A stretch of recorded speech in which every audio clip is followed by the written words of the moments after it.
Hello everyone, আজকের ভিডিওতে আপনাদের সবাইকে স্বাগতম। আজকে আমরা খুবই এক্সাইটিং এবং দরকারি একটা জিনিস নিয়ে কথা বলবো, আর সেটা হচ্ছে ডকপ্লয়। আপনারা যারা নিজেদের সার্ভারে খুব সহজে অ্যাপ্লিকেশন ডেপ্লয় করতে চান বা ভার্সেল হিরোকোর মতো প্ল্যাটফর্মগুলোর অল্টারনেটিভ খুঁজছেন, তাদের জন্য এটা দারুণ একটা টুল। আজকের এই ভিডিওতে আমরা একদম শুরু থেকে সব কিছু দেখব। আমরা একটা ভিপিএসে ডকপ্লয় ইনস্টল করা থেকে শুরু করে একটা নেক্সট.জেএস প্রজেক্ট ডেপ্লয় করা, ক্লাউডফ্লেয়ার দিয়ে কাস্টম ডোমেন কানেক্ট করা, automated S3 backup set up করা এবং সবশেষে ডকপ্লয়ের দারুণ কিছু এআই ফিচার নিয়ে আমরা প্র্যাকটিক্যালি কাজ করব। পুরো প্রসেসটা একদম বিগিনার ফ্রেন্ডলি হবে, তাই একদম না টেনে শুরু থেকে শেষ পর্যন্ত ভিডিওটি দেখার অনুরোধ রইল। তো চলুন শুরু করা যায়।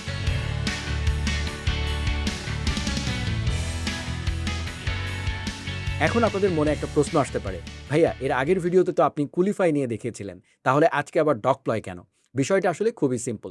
কুলিফাই এবং ডকপ্লয় দুটাই চমৎকার সেলফ হোস্টেড প্যাস বা platform as a service solution. Coolify অনেক পাওয়ারফুল এবং অনেক দিন ধরে মার্কেটে আছে বলে বেশ ম্যাচিউরড, কিন্তু অন্যদিকে ডকপ্লয় তুলনামূলক নতুন হলেও এর ইউজার ইন্টারফেস বা ইউআই এতটাই ক্লিন আর সিম্পল যে বিগিনারদের জন্য এটা ব্যবহার করা একদম পানির মতো সহজ। তাছাড়া ডকপ্লয় অনেক বেশি লাইটওয়েট এবং এর মধ্যে বেশ কিছু চমৎকার বিল্ট ইন এআই ফিচার্স আছে, যেগুলো প্রজেক্ট ম্যানেজমেন্টকে আরও সহজ করে দেয়। মূলত আপনাদের সামনে বেস্ট অপশনগুলো তুলে ধরাই আমার উদ্দেশ্য, যাতে আপনারা আপনাদের রিকোয়ারমেন্ট অনুযায়ী সঠিক টুলটা বেছে নিতে পারেন। তো চলুন আর কথা না বাড়িয়ে আমরা সরাসরি কাজে চলে যাই। আমরা ডকপ্লয়ের অফিসিয়াল ডকুমেন্টেশনে চলে এসেছি। এই ডকুমেন্টেশন থেকে আপনারা চাইলে ডকপ্লয় দুইটা উপায়ে ব্যবহার করতে পারেন। একটা হচ্ছে তাদের ক্লাউড প্ল্যান কিনে ব্যবহার করা, যেমন প্রাইসিং সেকশনে গেলে দেখবেন তাদের হবি প্ল্যান আছে মান্থলি $4.50, যেখানে আনলিমিটেড অ্যাপ্লিকেশন এবং ডেটাবেস ডিপ্লয় করার সুবিধা আছে। আবার স্টার্ট আপ প্ল্যান শুরু হচ্ছে $15 থেকে। আর দ্বিতীয় উপায়টা হচ্ছে সেলফ হোস্টেড, অর্থাৎ নিজেদের সার্ভারে ম্যানুয়ালি ইনস্টল করে ব্যবহার করা। তো আজকে আমি আপনাদেরকে এই সেলফ হোস্টেড পদ্ধতিটাই দেখাবো। এর জন্য আমি ডকুমেন্টেশনের ডক সেকশন থেকে ইনস্টলে ক্লিক করছি। এখানে আপনারা দেখতে পাচ্ছেন ডকপ্লয় মূলত উবুন্টু, ডেবিয়ান, ফেডোরা বা সেন্টোসের মতো বিভিন্ন লিনাক্স ডিস্ট্রোতে সাপোর্ট করে। সার্ভারের রিকোয়ারমেন্টস হিসাবে আপনার অন্তত 2 GB র্যাম এবং 30 GB ডিস্ক স্পেস থাকতে হবে, যেন ডকপ্লয় একদম স্মুথলি চলতে পারে। আর পোর্টের ক্ষেত্রে ট্রাফিকের জন্য 80 এবং 443 পোর্ট এবং ডকপ্লয়ের ওয়েব ইন্টারফেসের জন্য 3000 পোর্ট ওপেন থাকতে হবে। এখন আপনি চাইলে আপনার ভিপিএসে ডিরেক্টলি কমান্ড রান করেও এটা ইনস্টল করতে পারেন, তবে তারা বেশ কিছু হোস্টিং প্রোভাইডার রেকমেন্ড করেছে, যেমন হোস্টিঙ্গার, হেডসনার, ডিজিটাল ওশান ইত্যাদি। আমরা আজকে হোস্টিঙ্গার ব্যবহার করে এটা সেট আপ করবো। আপনারা চাইলে হোস্টিঙ্গার থেকে KVM2 বা অন্য যে কোনো ভিপিএস প্ল্যান কিনে নিতে পারেন, আর কেনার সময় যদি LWS10 কুপন কোডটি ব্যবহার করেন তাহলে এক্সট্রা 10% ডিসকাউন্ট পেয়ে যাবেন। যেহেতু আমরা আগে থেকেই হোস্টিঙ্গারে একটা ভিপিএস কিনে ফেলেছি, তাই আমি সরাসরি হোস্টিঙ্গারের ড্যাশবোর্ডে চলে এসেছি। এখান থেকে একটু স্ক্রল করলে নিচে গিয়ে ম্যানেজ বাটনে আপনি ক্লিক করতে পারেন। এরপর আমরা ওএস অ্যান্ড প্যানেল সেকশনটিতে ক্লিক করব। এখানে প্লেন ওএসের পাশাপাশি চেঞ্জ ওএসের মধ্যে খেয়াল করলে দেখবেন কন্ট্রোল প্যানেল নামে আলাদা একটা সেকশন আছে। এখানে ক্লিক করলে অপারেটিং সিস্টেমের ওপরে এক্সট্রা কন্ট্রোল পাওয়ার জন্য বিভিন্ন প্যানেল পাওয়া যায়। আগের ভিডিওতে আমি কুলিফাই নিয়ে কথা বলেছিলাম, তবে আজ যেহেতু আমরা ডকপ্লয় নিয়ে কাজ করব, তাই সরাসরি ডকপ্লয়তে ক্লিক করছি। ক্লিক করার সাথেই আমাদের সামনে একটা মডেল আসবে। আমরা নেক্সট বাটনে ক্লিক করব। এবার I recognise that all my files will be deleted and cannot be restored, এই অপশনটিতে টিকমার্ক দিয়ে দিব। এর মানে হলো এটি ইনস্টল করলে আমাদের বর্তমান ডেটাগুলো ডিলিট হয়ে যাবে এবং রিস্টোর করা যাবে না। এরপর আমি নেক্সট বাটনে ক্লিক করছি। এখন আমাদের একটা রুট পাসওয়ার্ড সেট করতে হবে। আমি জাস্ট জেনারেট বাটনে ক্লিক করে একটা স্ট্রং পাসওয়ার্ড তৈরি করে নিলাম। এবার চেঞ্জ ওএস বাটনে ক্লিক করছি। আমাদের অপারেটিং সিস্টেম এখন তৈরি হচ্ছে। এতে 10 মিনিটের মতো সময় লাগতে পারে, তাই আমরা এই অংশটুকু একটু ফাস্ট ফরওয়ার্ড করে দিচ্ছি। ব্যাস, আমাদের ডকপ্লয় ইনস্টল হয়ে গেছে। এখন আমরা জাস্ট ম্যানেজ প্যানেল বাটনে ক্লিক করছি। ম্যানেজ প্যানেলে আসার পর আমাদের সামনে ডকপ্লয়ের রেজিস্ট্রেশন পেজটি চলে এসছে। এখন আমি আমার first name, last name, email, password এবং কনফার্ম পাসওয়ার্ড এগুলো দিয়ে দিচ্ছি। সব ইনফরমেশন দেওয়া হয়ে গেলে এবার রেজিস্টার বাটনে ক্লিক করলাম। Registration complete. আমরা এখন ডকপ্লয়ের ড্যাশবোর্ডে চলে এসেছি। খেয়াল করে দেখুন, ড্যাশবোর্ডটি কিন্তু আমাদের আইপি অ্যাড্রেসের সাথে :3000 পোর্টে রান করছে। আমরা চাচ্ছি একটা কাস্টম ডোমেন সেট আপ করতে, যাতে খুব সহজেই ডোমেন নিয়ে ড্যাশবোর্ড অ্যাক্সেস করা যায়। এজন্য ড্যাশবোর্ডের নিচের দিকে সেটিংস থেকে আমরা ওয়েব সার্ভার বাটনে ক্লিক করব। এখানে সার্ভার ডোমেন সেকশন আছে। এর ভিতর ডোমেন নামের ইনপুট বক্সে আমি আমার ডোমেনটা দিয়ে দিচ্ছি। ধরুন deploy.rafiuddaraj.me, এই ডোমেনটা আমি দিচ্ছি। এর পাশেই লেটস এনক্রিপ্ট ইমেল বক্সে আমি আমার একটা ইমেল দিয়ে দিলাম। এরপর আমাদের ডোমেনে এসএসএল পাওয়ার জন্য HTTPS অটোমেটিক এই অপশনটা এনেবল করে দিচ্ছি এবং সার্টিফিকেট প্রোভাইডার থেকে লেটস এনক্রিপ্ট সিলেক্ট করছি, কারণ এটা অ্যাবসলিউটলি ফ্রি। সিলেক্ট করে সেভ করে দিলাম। ডোমেন অ্যাড তো হলো, কিন্তু এটা তখনই কাজ করবে যখন আমরা ডিএনএস সেট আপ করবো। তো চলুন আমাদের ডোমেন প্রোভাইডারের কাছে যাই। আমার ডোমেন যেহেতু ক্লাউডফ্লেয়ার, তাই আমি ক্লাউডফ্লেয়ারের ড্যাশবোর্ডে চলে এসেছি। এখান থেকে আমি আমার rafiuddaraaj.me ডোমেনে ক্লিক করলাম। এবার লেফট সাইড বার থেকে ডিএনএস ট্যাবে গিয়ে রেকর্ডসে ক্লিক করব। এরপর অ্যাড রেকর্ড বাটনে ক্লিক করছি। এখানে ডোমেনের টাইপ দিব এ টাইপ, মানে এ রেকর্ড অ্যাড করব আমি। নেমের জায়গায় আমরা ডোমেনের ফার্স্ট পার্ট অর্থাৎ ডকপ্লয় এটা দিয়ে দিচ্ছি, কারণ আমাদের পুরো ডোমেন ছিল docploy.rafiuddaraaj.me। এবার IPv4 অ্যাড্রেসে আমাদের সার্ভারের আইপি দিতে হবে। আইপিটা আমরা ডকপ্লয়ের ওয়েব সার্ভার সেকশনের একদম নিচ থেকে সার্ভার আইপিটা কপি করে এখানে পেস্ট করে দিব। পেস্ট করার পর স্ক্রল করে নিচে গিয়ে সেভ বাটনে ক্লিক করছি। আমাদের ডোমেন সার্ভারের আইপির সাথে কানেক্ট হয়ে গেছে। এখন ব্রাউজারে গিয়ে যদি আমরা docploy.rafiuddaraaj.me এটা লিখে এন্টার দিই, দেখুন আমাদের ডকপ্লয় প্যানেলটা কিন্তু ডোমেনে চলে এসছে। এবার লগ ইন করার জন্য ইমেল আর পাসওয়ার্ড দিয়ে লগ ইন বাটনে ক্লিক করলেই আমরা সোজা ড্যাশবোর্ডে ঢুকে যাব। এখানে একটা কথা বলে নিচ্ছি, আপনি সাথে সাথে আপনার ডোমেইনে ডকপ্লয় অ্যাক্সেস করতে নাও পারেন, কারণ ডিএনএস রেকর্ড প্রোপাগেট হতে একটু সময় লাগতে পারে। মানে আপনার ডোমেইনের ডিএনএস চেঞ্জেসগুলো পুরো ইন্টারনেট জুড়ে আপডেট হতে কিছুটা সময় নেয়, সাধারণত কয়েক মিনিট থেকে শুরু করে কখনো কখনো কয়েক ঘন্টাও লাগতে পারে। এবং হোস্টিং প্রোভাইডারগুলো এটা নর্মালি তারা যেটা বলে 24 থেকে 48 ঘন্টাও সময় লাগতে পারে, বাট আপনি লাকি হলে তাড়াতাড়ি হয়ে যাবে। তাই যদি প্রথমবার ডোমেইন কাজ না করে বা সার্ভারে কানেক্ট না হয়, তাহলে একটু অপেক্ষা করে আবার ট্রাই করবেন। প্যানেল তো রেডি। এখন আমরা আমাদের Next.js প্রজেক্টটাকে ডেপ্লয় করব। ডেপ্লয় করার আগে আমি VS কোডে আমার লোকাল প্রজেক্টটা একটু চেক করে নিচ্ছি। টার্মিনাল ওপেন করে npm run build কমান্ড দিচ্ছি, ঠিক যেভাবে Next.js প্রজেক্ট বিল্ড করে। প্রজেক্টটা বিল্ড হতে একটু সময় নিবে। বিল্ড হয়ে গেল। এরপরে npm start কমান্ড দিয়ে আমরা প্রজেক্টটা স্টার্ট করে নিলাম। এবার ব্রাউজারে গিয়ে যদি আমরা 3000 পোর্টে হিট করি, তাহলে দেখব আমার হোম সার্ভার অ্যাপ্লিকেশনটা লোকালি একদম পারফেক্টলি কাজ করছে। মেমোরি, থার্মাল, স্টোরেজ এবং আপটাইম সবগুলো পেজের ডাটা ঠিকঠাক শো করছে। তার মানে আমাদের অ্যাপ ডিপ্লয় করার জন্য পুরোপুরি রেডি। অ্যাপ ডিপ্লয় করার জন্য আমাদের ডকপ্লয় প্যানেল থেকে একটা প্রজেক্ট বানাতে হবে। ড্যাশবোর্ডে হোমের ঠিক নিচেই প্রজেক্টস নামের একটা ট্যাব আছে, সেখানে ক্লিক করছি। এরপর উপরের দিক থেকে ক্রিয়েট প্রজেক্ট বাটনে ক্লিক করলাম। প্রজেক্টের এখন একটা নাম দিতে হবে। ধরুন আমি দিলাম ওয়েব অ্যাপ্লিকেশনস। আপনি চাইলে ডেসক্রিপশন বা ট্যাগও দিতে পারেন, তবে আমি এগুলো স্কিপ করে জাস্ট ক্রিয়েট বাটনে ক্লিক করলাম। সাথে সাথে আমাদের প্রজেক্টটা তৈরি হয়ে গেল। কিন্তু শুধু প্রজেক্ট বানালেই হবে না, এর আন্ডারে আমাদের একটা সার্ভিস তৈরি করতে হবে। সার্ভিস তৈরি করার জন্য আমরা উপরের ক্রিয়েট সার্ভিস বাটনে ক্লিক করছি। এখানে অনেকগুলো অপশন আছে, যেমন অ্যাপ্লিকেশন, ডেটাবেস, কম্পোজ ইত্যাদি। যেহেতু আমরা Next.js অ্যাপ ডিপ্লয় করব, তাই অ্যাপ্লিকেশনে ক্লিক করছি। এবার আমাদের সার্ভিসের একটা নাম দিতে হবে। আমি নাম দিলাম হোম সার্ভার। লক্ষ্য করলে দেখবেন অ্যাপ নেমটা অটোমেটিক জেনারেট হয়ে গেছে। আপনি চাইলে চেঞ্জও করতে পারেন। সব ঠিক থাকলে ক্রিয়েট বাটনে ক্লিক করে দিলেই আমাদের সার্ভিস তৈরি হয়ে যাবে। এখন আমরা হোম সার্ভার সার্ভিসে ক্লিক করছি। এখানে সার্ভিসের অনেকগুলো ট্যাব দেখা যাচ্ছে। প্রথমে আছে জেনারেল, তারপরে আছে এনভায়রনমেন্টস। এখানে এনভায়রনমেন্ট ভ্যারিয়েবলসগুলো অ্যাড করা যাবে। তারপর আছে ডোমেনস, অ্যাপ্লিকেশন লাইভ করার জন্য কাস্টম ডোমেন এখানে আপনি অ্যাড করতে পারবেন। তারপর আছে ডেপ্লয়মেন্টস, এখানে ডেপ্লয়মেন্ট হিস্ট্রি দেখা যাবে, ডেপ্লয়মেন্টস ক্লিয়ার করা যাবে। তারপর আছে প্রিভিউ ডেপ্লয়মেন্টস।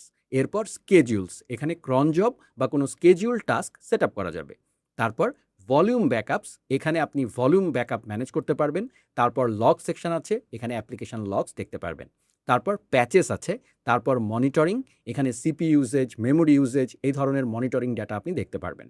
তারপর অ্যাডভান্সড, এই সেকশানে অ্যাপ্লিকেশন রান করার কমান্ড এবং অ্যাডভান্স সেটিংসগুলো ম্যানেজ করা যাবে।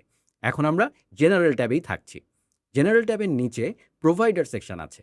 প্রোভাইডার মানে আমাদের সোর্স কোড কোথা থেকে আসবে সেটা এখানে কনফিগার করতে হবে। এখানে গিটহাব আছে, গিটল্যাব আছে, বিটবাকেট আছে, গিটিয়া আছে, ডকার আছে, গিট আছে, এমনকি ডিরেক্ট ফাইল আপলোড করেও ডিপ্লয় করার অপশান আছে। আমরা যেহেতু গিটহাব রিপোজিটরি থেকে ডিপ্লয় করব, তাই গিটহাব প্রোভাইডার ইউজ করব। তার নিচে আছে বিল্ড টাইপ, এটা খুবই গুরুত্বপূর্ণ। এখানে আমরা ঠিক করব অ্যাপ্লিকেশন কিভাবে বিল্ড হবে। ডকার ফাইল দিয়ে হবে, নাকি রেইল প্যাক দিয়ে হবে, নাকি নিক্স প্যাক্স দিয়ে হবে। আমি আমার আগের কুলিফাই ভিডিওতে নিক্স প্যাক্স নিয়ে কথা বলেছিলাম। এখানেও আমরা নিক্স প্যাক্স ইউজ করব। ডিফল্টভাবে নিক্স প্যাক্স সিলেক্ট করা থাকে, তাই এটাই রাখছি। এখন প্রোভাইডার সেট আপ করার জন্য উপরে যাই। এখানে মেসেজ দেখাচ্ছে গিটহাব দিয়ে ডিপ্লয় করতে হলে আগে অ্যাকাউন্ট কনফিগার করতে হবে। তাই আমরা এখানে সেটিংসের লিঙ্কে ক্লিক করছি। এখন আমাদের গিট প্রোভাইডার সেটিংস পেজে নিয়ে এসছে। এখানে গিটহাব, গিটল্যাব, বিটবাকেট, গিটিয়া এই প্রোভাইডারগুলো দেখা যাচ্ছে। আমাদের কোড গিটহাব রিপোজিটরিতে আছে, তাই আমরা গিটহাব প্রোভাইডার এখন সেট আপ করব। এখন আমরা গিটহাব সিলেক্ট করছি। গিটহাব সিলেক্ট করার পর ডপ্লয় জিজ্ঞেস করছে অর্গানাইজেশন ইউজ করব কিনা। আমার এখানে অর্গানাইজেশন দরকার নাই, তাই এটা আমি অফ রাখছি। এখন আমাদের একটা গিটহাব অ্যাপ ক্রিয়েট করতে হবে, তাই আমরা ক্রিয়েট গিটহাব অ্যাপ বাটনে ক্লিক করলাম।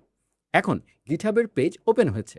ডপ্লয় অটোমেটিক্যালি একটা অ্যাপ নেম জেনারেট করেছে। নেমটা সাধারণত ডপ্লয় দিয়ে শুরু হয়, তারপর ডেটা বা ইউনিক আইডি থাকে। আপনি চাইলে এই নেমটা চেঞ্জ করতে পারেন। আমি ডিফল্ট নেম রেখেই create GitHub app for Rafi Uddaraj এই বাটনটাতে ক্লিক করছি। এখন গিটহাব অ্যাপ ক্রিয়েট হয়ে গেছে এবং ডপ্লয়ের সাথে গিটহাব প্রোভাইডার কানেক্ট হয়ে গেছে। এবার প্রোভাইডার লিস্টে আমরা ইম্পোর্ট আইকন দেখতে পাচ্ছি। ডিলিট আইকনের বাম পাশে যে ইম্পোর্ট বাটন আছে আমরা সেটাতে ক্লিক করছি। এখন গিটহাব রিপোজিটরি অ্যাক্সেস দেওয়ার পেজ এসেছে। বাই ডিফল্ট অল রিপোজিটরিজ সিলেক্ট করা থাকে, কিন্তু আমরা সব রিপোজিটরি এখানে অ্যাক্সেস দিতে চাই না, তাই আমরা অনলি সিলেক্ট রিপোজিটরিজ সিলেক্ট এই অপশনটা করছি। এবার সিলেক্ট রিপোজিটরিজ থেকে আমরা যেই রিপোজিটরি ডেপ্লয় করতে চাই সেটাই সিলেক্ট করব। আমি সার্চ করছি হোম সার্ভার। এখন হোম সার্ভার রিপোজিটরিটা চলে এসছে। আমরা এটা সিলেক্ট করলাম, তারপর ইনস্টল অ্যান্ড অথরাইজ বাটনে ক্লিক করছি। এখন আমাদের হোম সার্ভার রিপোজিটরি ডপ্লয়ের জন্য অথরাইজ হয়ে গেছে। এবার আমরা লেফট সাইড থেকে প্রজেক্ট সেকশনে ক্লিক করছি। তারপর আমাদের ওয়েব অ্যাপ্লিকেশনস প্রজেক্টের ভেতরে যাচ্ছি। এখন হোম সার্ভার সার্ভিসে ক্লিক করলাম। সার্ভিসের জেনারেল ট্যাবে এখন ডেপ্লয় অপশন দেখা যাচ্ছে। নিচের প্রোভাইডার সেকশনে গিটহাব রিলেটেড সেটিংস চলে এসেছে। এখন গিটহাব অ্যাকাউন্ট থেকে আমরা সিলেক্ট গিটহাব অ্যাকাউন্ট এইটাতে ক্লিক করছি। এখানে যে গিটহাব অ্যাপ ক্রিয়েট করেছিলাম সেটা সিলেক্ট করলাম। এরপর রিপোজিটরি ফিল্ডে সিলেক্ট রিপোজিটরিতে ক্লিক করছি। এখানে আমাদের অথরাইজ করা রিপোজিটরি দেখা যাচ্ছে। আমরা হোম সার্ভার সিলেক্ট করছি। এবার ব্রাঞ্চ সিলেক্ট করতে হবে। আমার এই রিপোজিটরিতে মাত্র একটা ব্রাঞ্চ আছে, তাই এখানে একটাই দেখাচ্ছে। তো আমরা মেইন ব্রাঞ্চটাই সিলেক্ট করছি। এরপর বিল্ড পাথ আছে। এটা ডিফল্টভাবে শুধু স্ল্যাশ মানে রুট থাকে। নেক্সট.জেএস প্রজেক্টের জন্য রুট পাথ ঠিক আছে, তাই এটা চেঞ্জ করছি না। এবার ট্রিগার টাইপ আছে, এটা গুরুত্বপূর্ণ। এখানে ডিফল্টভাবে অন পুশ দেওয়া আছে। এর মানে হলো গিটহাবের নতুন কোনো কোড যদি আমি পুশ করি এটা অটোমেটিক রিডেপ্লয় হয়ে যাবে, যেটাকে আমরা সিআইসিডি বলি। আপনি চাইলে অন ট্যাগ ইউজ করতে পারেন, কিন্তু আমাদের কেসে অন পুশ ঠিক আছে। সব সেটিংস দেওয়ার পর আমরা সেভ করছি। সেভ না করলে এই কনফিগারেশন থাকবে না। এখন নিচে আসছি। বিল্ড টাইপ হিসাবে নিক্স প্যাক্স অলরেডি সিলেক্ট করা আছে, কিন্তু আমাদের নেক্সট.জেএস অ্যাপ্লিকেশন ঠিকমতো বিল্ড এবং স্টার্ট করানোর জন্য নিক্স প্যাক্স কনফিগারেশন দিতে হবে। এটা দুইভাবে করা যায়। এনভায়রনমেন্ট ভ্যারিয়েবল দিয়ে করা যায়, অথবা সোর্স কোডের ভিতরে একটা নিক্স প্যাক্স কনফিগারেশন ফাইল রাখা যায়। প্রজেক্ট ওয়াইজ কনফিগারেশন আলাদা হতে পারে, তাই সোর্স কোডের ভিতরে ফাইল রাখা ক্লিন অ্যাপ্রোচ। এখন আমরা সোর্স কোডে ফিরে আসছি। নিক্স প্যাক্স কনফিগারেশনের জন্য আমাদের একটা ফাইল তৈরি করতে হবে। ফাইল নেম হবে nixpacks.toml, যেটাকে toml ফাইল বলা হয়। এই ফাইলের মধ্যে ইনস্টল, বিল্ড এবং স্টার্ট কমান্ড আমরা ডিফাইন করব। এখন আমরা nixpacks.toml ফাইলটা তৈরি করি চলেন। প্রথমে ইনস্টল ফেজ দিচ্ছি। এখানে কমান্ড হবে cmds মানে কমান্ডস ইজুকাল টু একটা অ্যারের মতো সাইন npm ইনস্টল, মানে আমার কমান্ড হচ্ছে শুধু একটাই npm ইনস্টল। তারপর বিল্ড ফেজ দিচ্ছি। এখানে কমান্ড হবে cmds equal to npm run build. তারপর স্টার্ট কমান্ড দিচ্ছি। এখানে কমান্ড হবে cmd equal to npm run start. Configuration complete হলে আমরা ফাইল সেভ করছি। এখন এই চেঞ্জ গিটহাব রিপোজিটরিতে পুশ করছি। পুশ হয়ে গেলে ডপ্লয় এই কনফিগারেশন ইউজ করে অ্যাপ্লিকেশন বিল্ড করতে পারবে। এখন আমরা আবার আমাদের ডপ্লয়ে ফেরত আসছি। সেটিংসের মধ্যে দেখুন ডেপ্লয় নামে একটা বাটন আছে। এই ডেপ্লয় বাটনে ক্লিক করলে আমাদের গিটহাব থেকে সোর্স কোডগুলো ডাউনলোড হয়ে বিল্ড হওয়া শুরু করবে। তো আমরা এখন ডেপ্লয় বাটনে ক্লিক করছি। ক্লিক করার পরে একটা ওয়ার্নিং আসবে। আমরা জাস্ট কনফার্ম বাটনে ক্লিক করে দিলাম। কনফার্ম করার পর আমাদের ডেপ্লয়মেন্ট স্টেপে নিয়ে গেল। এখন দেখুন দেখাচ্ছে ওয়ান রানিং ম্যানুয়াল ডেপ্লয়মেন্ট, অর্থাৎ আমরা ম্যানুয়ালি ডেপ্লয় করেছি বলে এটা আসছে। আপনি চাইলে ডান পাশের ভিউ বাটনে ক্লিক করে ডেপ্লয়মেন্ট প্রসেসটা পুরোপুরি দেখতে পারেন। তো ভিউতে ক্লিক করে দেখি, ওমা এখানে বেশ কিছু ওয়ার্নিং দেখাচ্ছে। বলছে আমার কারেন্ট নোড ভার্সন 18.20.5, কিন্তু আমরা তো নেক্সট.জেএস 16 ইউজ করছি, যার জন্য নোডের ভার্সন 20 এর উপরে লাগবে। মনে হচ্ছে সামনে গিয়ে একটা এরর খাবো। দেখি কি হয়। যা, এই যে দেখুন ঠিকই এরর চলে এসছে। আমাদের নোড.জেএস এর ভার্সন আপডেট করতেই হবে। যেহেতু আমরা নিক্সপ্যাক্স ইউজ করছি, তাই কাস্টমাইজেশনটা ওখানেই করতে হবে। আমি আবার আমার সোর্স করে ফেরত আসছি। আমাদের এই nixpacks.toml ফাইলে গিয়ে এবার আমরা একটা ভ্যারিয়েবলস ডিক্লেয়ার করব। সেখানে দিচ্ছি nixpacks_node_version ইজুকাল টু 20। ব্যাস, Next.js 16 এর জন্য এটাই এনাফ। এবার ফাইলটা সেভ করে গিটহাবে পুশ করে দিচ্ছি। পুশ করার সাথে সাথেই আমরা যদি ডকপ্লয় ফিরে আসি, খেয়াল করে দেখুন এটা কিন্তু অটোমেটিক ডেপ্লয় ট্রিগার করে ফেলেছে। ওই যে আমরা অন পুশ দিয়েছিলাম, মানে ইভেন্টটা ছিল যখন আমি পুশ করব তখনই। এটাই হচ্ছে ম্যাজিক। সিআইসিডি কিভাবে কাজ করে এটা আপনারা চোখের সামনেই দেখে ফেললেন। এখন আমরা ভিউতে ক্লিক করছি। লগসে দেখুন এবার বিল্ড প্রসেস চলছে। Next.js প্রোডাকশন বিল্ড হচ্ছে। ক্রিয়েটিং অপটিমাইজড প্রোডাকশন বিল্ড, এই স্টেপটা চলছে। এবার কোনো এরর আসেনি। অ্যাপ্লিকেশন সাকসেসফুলি ডেপ্লয় হয়ে গেছে। অ্যাপ তো ডেপ্লয় হলো, এবার টেস্ট করে দেখার পালা। টেস্ট করার জন্য আমাদের ডোমেন্সে যেতে হবে। ডোমেন্সে গিয়ে দেখুন বর্তমানে আমাদের কোনো ডোমেন নেই, তো আমরা অ্যাড ডোমেন বাটনে ক্লিক করছি। এখানে হোস্ট হিসাবে আমাদের ডোমেইনের নাম দিতে হবে। আমি দিচ্ছি homeserver.rafiuddaraj.me। পাথ ডিফল্টটাই রাখছি। কন্টেইনার পোর্ট 3000ই থাকুক, কারণ আমাদের অ্যাপটা 3000 পোর্টেই চলছে। এরপর HTTPS এনাবল করে দিচ্ছি এবং সার্টিফিকেট প্রোভাইডার থেকে লেটস এনক্রিপ্ট সিলেক্ট করে ক্রিয়েট বাটনে ক্লিক করছি। আমাদের ডোমেন তৈরি হয়ে গেল। কিন্তু ডোমেন তো এখনও কাজ করবে না, কারণ ক্লাউডফ্লেয়ারের ডিএনএস সেটআপটা এখনও করা হয়নি। তো আমি আমার ক্লাউডফ্লেয়ার ড্যাশবোর্ডে গিয়ে rafiuddaraj.me ডোমেনে ঢুকে ডিএনএস থেকে রেকর্ডসে ক্লিক করছি। এরপর অ্যাড রেকর্ড বাটনে ক্লিক করে টাইপ দিচ্ছি এ টাইপ। নেমের জায়গায় দিচ্ছি হোম সার্ভার এবং IPv4 অ্যাড্রেসের জায়গায় আমাদের সার্ভারের আইপিটা বসিয়ে সেভ করে দিচ্ছি। এবার ডকপ্লয় ড্যাশবোর্ডে ফিরে এসে ডোমেইনের পাশে থাকা ভ্যালিডেট ডিএনএসে ক্লিক করলেই দেখুন দেখাচ্ছে বিহাইন্ড ক্লাউডফ্লেয়ার, মানে পারফেক্টলি কানেক্টেড। এখন আমি যদি ব্রাউজারে গিয়ে homeserver.rafiuddaraj.me এটা লিখে এন্টার দেই, বুম, আমাদের অ্যাপ্লিকেশন লাইভ হয়ে গেছে। আমি memory page, thermal page, storage এবং আপটাইম সব পেজ দেখতে পাচ্ছি। সবগুলোর ডেটা একদম পারফেক্টলি কাজ করছে। আমাদের ডেপ্লয়মেন্ট 100% সাকসেসফুল। এবার আমরা ডকপ্লয়তে ডেটাবেস ডেপ্লয় করব। এর জন্য ড্যাশবোর্ডের প্রজেক্ট সেকশনে ফিরে আসছি। আপনি চাইলে ক্রিয়েট প্রজেক্ট বাটনে ক্লিক করে ডেটাবেসের জন্য একটা আলাদা প্রজেক্ট বানাতে পারেন। তবে আমি নতুন প্রজেক্ট না বানিয়ে আগের ওয়েব অ্যাপ্লিকেশনস প্রজেক্টের ভেতরেই এটাকে রাখবো, তাই ওটাতেই ক্লিক করছি। প্রজেক্টে ঢুকে উপর থেকে ক্রিয়েট সার্ভিসে ক্লিক করলাম। আগেরবার আমরা অ্যাপ্লিকেশন সিলেক্ট করেছিলাম, কিন্তু এবার ডেটাবেস সার্ভিসে ক্লিক করব। এখানে PostgreSQL, MongoDB, MySQL, Redis সহ 6 ধরনের ডেটাবেস অপশন আছে। আমরা MongoDB সিলেক্ট করছি। এবার ডেটাবেসের নাম দিচ্ছি home server DB. App name automatic generate হয়ে যাবে। ডিফল্টভাবে ইউজার নেম মঙ্গো এবং ডকার ইমেজ mongo:8 দেওয়াই আছে। চাইলে আপনি পাসওয়ার্ড সেট করে নিতে পারেন। আমাদের প্রজেক্টের জন্য যেহেতু রেপ্লিকা সেট লাগবে, তাই নিচ থেকে ইউজ রেপ্লিকা সেটস এটা এনেবল করে দিলাম। তারপরে ক্রিয়েট বাটনে ক্লিক করছি। সাথে সাথেই আমাদের ডেটাবেস তৈরি হয়ে গেল। এখন ডেটাবেসটিতে ক্লিক করলেই পুরো সেটিংস প্যানেল চলে আসবে। এখানে ইউজার নেম মঙ্গো, এখানে দেখুন পাসওয়ার্ড আছে এবং MongoDB ডিফল্ট পোর্ট 27017 দেওয়া আছে। সবচেয়ে ইম্পর্টেন্ট পার্ট হচ্ছে ইন্টারনাল কানেকশন ইউআরএল। এই ইউআরএল দিয়েই মূলত আমরা আমাদের এই ডেটাবেসের সাথে কমিউনিকেশন করব অ্যাপ্লিকেশন থেকে। প্রয়োজন অনুযায়ী এখান থেকে পোর্টও পরিবর্তন করা যায়। আমাদের কনফিগারেশন শেষ। ডেটাবেস লাইভ করতে উপর থেকে জাস্ট ডেপ্লয় বাটনে ক্লিক করছি। ব্যাস, আমাদের MongoDB ডেটাবেস সাকসেসফুলি ডেপ্লয় হয়ে গেল। এবার চলুন ডপ্লয়ের দারুণ কিছু ফিচার নিয়ে কথা বলা যাক। নিচের দিকে ডেপ্লয়মেন্টস ট্যাবে ক্লিক করলে আমরা এ যাবৎ যা কিছু ডেপ্লয় করেছি তার পুরো হিস্ট্রি দেখতে পাবো। কিউতে ক্লিক করলে কয়টা পেন্ডিং আছে সেটা দেখা যাবে। মনিটরিংয়ে ক্লিক করলে আমরা আমাদের পুরো VPS সার্ভারের অবস্থা দেখতে পারবো।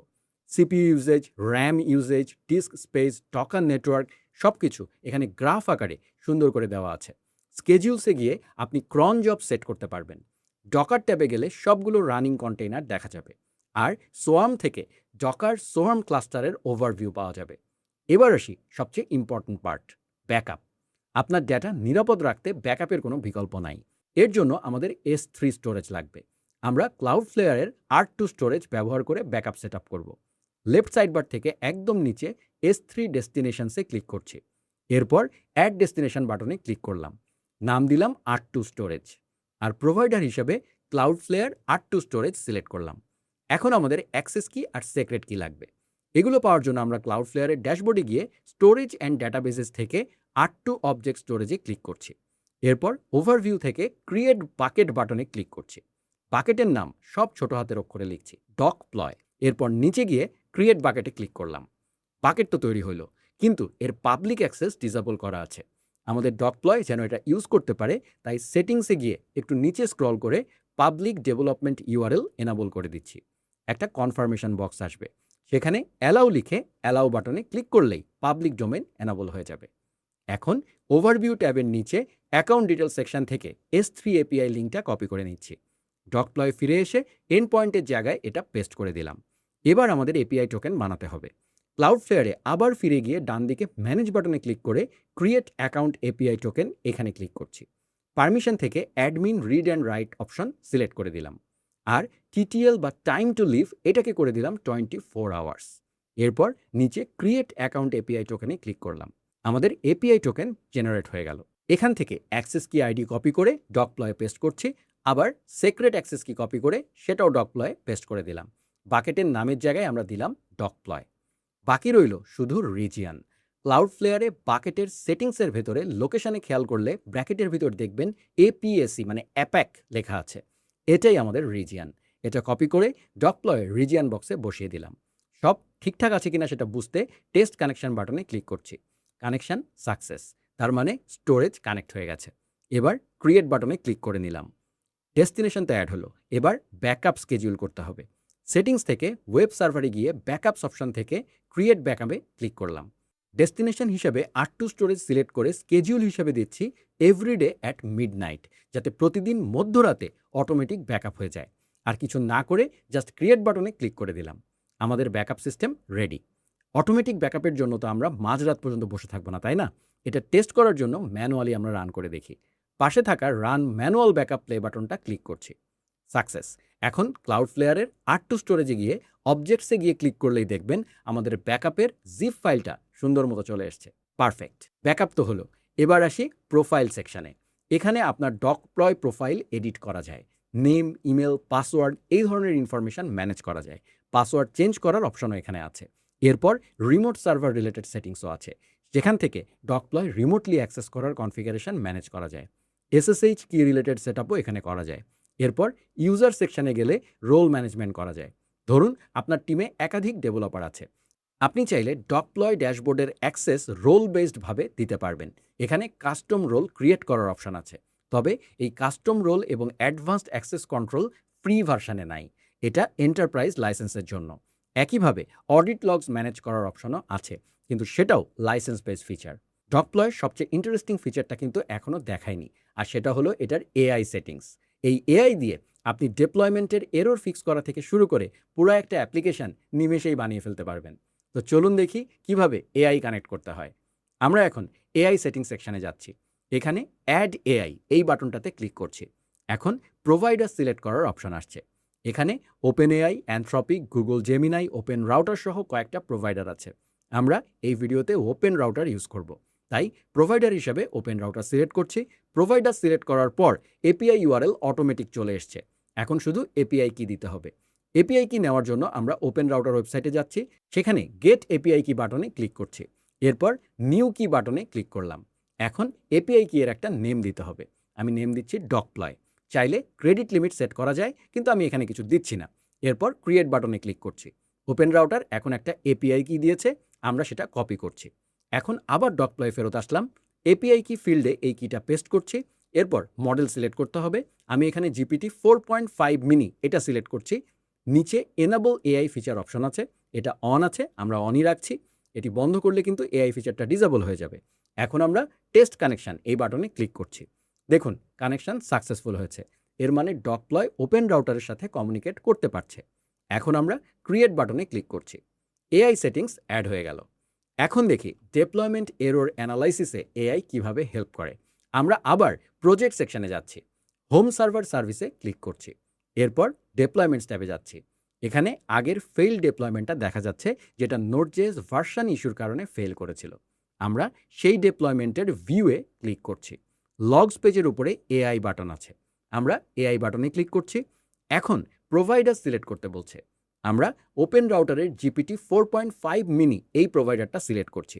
তারপর অ্যানালাইজ 100 লাইন্স এই বাটনটাতে ক্লিক করছি। এআই এখন ডেপ্লয়মেন্ট লগস অ্যানালাইজ করছে। কিছুক্ষণ পরে সামারি দেখাবে। সামারিতে বলছে এটা বিল্ড এরর ছিল।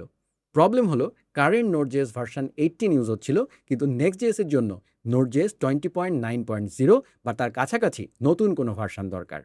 ফাউন্ড ইস্যুর মধ্যে এররগুলো দেখাচ্ছে, ওয়ার্নিংগুলো দেখাচ্ছে এবং কিভাবে ফিক্স করা যায় সেটাও সাজেস্ট করছে। মানে ডেপ্লয়মেন্ট এরর বুঝতে এআই এখানে বেশ হেল্পফুল হতে পারে। এবার আমরা দেখি এআই দিয়ে সার্ভিস ক্রিয়েট করা যায় কিনা। আমরা প্রজেক্ট সেকশনে ফেরত আসছি। আমাদের ওয়েব অ্যাপ্লিকেশনস যে প্রজেক্টটা আছে সেটা ওপেন করছি। উপরে ক্রিয়েট সার্ভিস বাটন আছে, আমরা ক্রিয়েট সার্ভিসে ক্লিক করলাম। এখানে নিচের দিকে এআই সিস্টেম নামে একটা অপশন আছে, আমরা এটাতে ক্লিক করছি। এখন এআই প্রোভাইডার সিলেক্ট করতে বলছে, আমরা again open router provider select করছি। এরপর ডেসক্রাইব ইউর টেমপ্লেট নিডস এই ফিল্ডটা আছে, এখানে আমরা কী ধরনের অ্যাপ্লিকেশন বা সার্ভিস চাই সেটা লিখতে পারি। নিচে কিছু এক্সাম্পল দেওয়া আছে, যেমন make personal blog, portfolio, add photo studio মানে portfolio, build social media dashboard, এগুলো আছে। আমরা এক্সাম্পল থেকে অ্যাড ফটো স্টুডিও পোর্টফোলিও এটা সিলেক্ট করছি। সিলেক্ট করার সাথে সাথে টেক্সট ইনপুটে এটা চলে এসছে। এখন আমরা নেক্সট বাটনে ক্লিক করছি। এআই এখন আমাদের রিকোয়েস্ট প্রসেস করছে। কিছুক্ষণ পর আমাদের ভ্যারিয়েন্ট চুজ করতে বলছে। এখানে কয়েকটা অপশন দিয়েছে, WordPress based photo studio portfolio, direct headless portfolio CMS plus front end hosting, Hugo static photography portfolio on Nginx. এই ধরনের ভ্যারিয়েন্ট আমরা দেখতে পাচ্ছি। আমরা সিম্পল রাখার জন্য সবার প্রিয় ওয়ার্ডপ্রেস সিলেক্ট করছি, তারপর নেক্সট বাটনে ক্লিক করছি।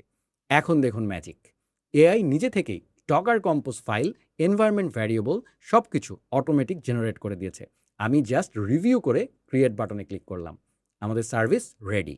এখন শুধু ডেপ্লয় বাটনে ক্লিক করলেই পুরো ওয়ার্ডপ্রেস পোর্টফোলিও লাইভ হয়ে যাবে। ডকপ্লয়ের এই ফিচারটা আসলেই দারুণ। তো এই ছিল আমাদের আজকে ডকপ্লয় নিয়ে কমপ্লিট টিউটোরিয়াল। আপনারা দেখলেন তো কোনো রকম বড় ঝামেলা ছাড়াই কত সহজে আমরা নিজেদের সার্ভারে একটা অ্যাপ্লিকেশন ডেপ্লয় করে ফেললাম। গিটহাব থেকে কোড আনা, ডোমেন কানেক্ট করা, অটোমেটিক ডেটাবেস ব্যাকআপ নেওয়া এবং এআই দিয়ে প্রবলেম সলভিং সব কিছুই কিন্তু আমরা স্টেপ বাই স্টেপ দেখেছি। ডকপ্লয় ব্যবহার করে আপনারা চাইলে আপনাদের হোস্টিং খরচ অনেকটাই বাঁচিয়ে নিজেদের সার্ভারের উপর ফুল কন্ট্রোল রাখতে পারবেন। পুরো প্রসেসটা নিয়ে আপনাদের যদি কোনো কনফিউশন থাকে বা কোনো বুঝতে অসুবিধা হয়, তাহলে অবশ্যই নিচে কমেন্ট করে আমাকে জানাবেন। ভিডিওটি ভালো লাগলে লাইক দিবেন এবং চ্যানেলটি অবশ্যই সাবস্ক্রাইব করে পাশে থাকবেন। দেখা হবে নেক্সট কোনো ভিডিওতে নতুন কোনো টপিক নিয়ে। সে পর্যন্ত সবাই ভালো থাকবেন।